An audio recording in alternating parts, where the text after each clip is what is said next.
former House Majority Leader Tom DeLay. Congressman DeLay, thanks so much for joining us. How will this impact, do you think, the potential government shutdown in just about a week? Well, I don't know. I would imagine that the members will sort of take a step back. They'll be looking and speaking to people that may want to be Speaker.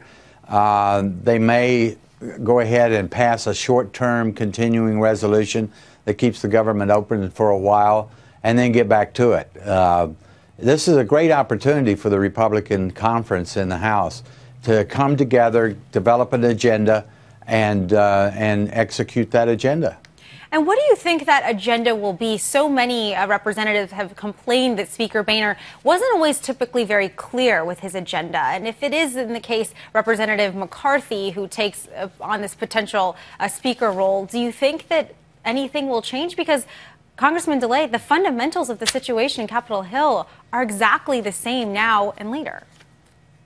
No, the fundamentals are not the same now as then. We did this back when I was in leadership. The agenda should be actually presented and the members should work on it. And that's one of the problems that Boehner had. He had no agenda. The members didn't know what the agenda. He ran everything from his hip pocket. And that's the real problem that people are having. They've been begging for leadership.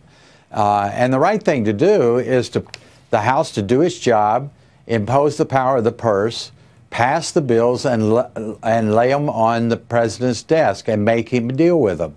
That's what needs to be happening. If he vetoes it, fine. You can send him another bill like we did on welfare reform. Send him two times before he signed them. It builds a political pressure on the president to come to the table and compromise. And then you can compromise down the road. But do you think that compromise can actually be achieved here when it seems to be such a toxic word on Capitol Hill? It's not a toxic word on Capitol Hill. It's a toxic word in the White House. The White House does not have to compromise because the leadership of the House and the Senate telegraphed to the president that they weren't going to do anything, that the government wasn't going to shut down, that they can't pass a bill. And so the president, he doesn't have to lift a finger. And so he doesn't have to compromise. That's what happened in the 90s when Clinton came to a Republican Congress, and the Republican Congress laid out the bills. He said no, he vetoed them. Then we laid them out again, then he said no, and he vetoed them. And then finally, we went to the American people that way.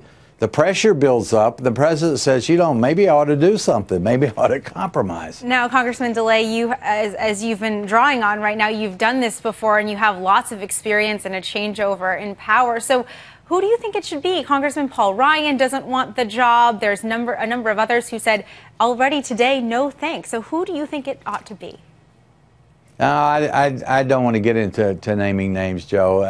Frankly, I don't know. I've got some of my favorites that I think would be good leaders. This is for the members to shake out on their own, and they've got to really think about this. The American people have brought this about. They have risen up and they have demanded leadership, and these members know it now, and they're going to have to provide that leadership.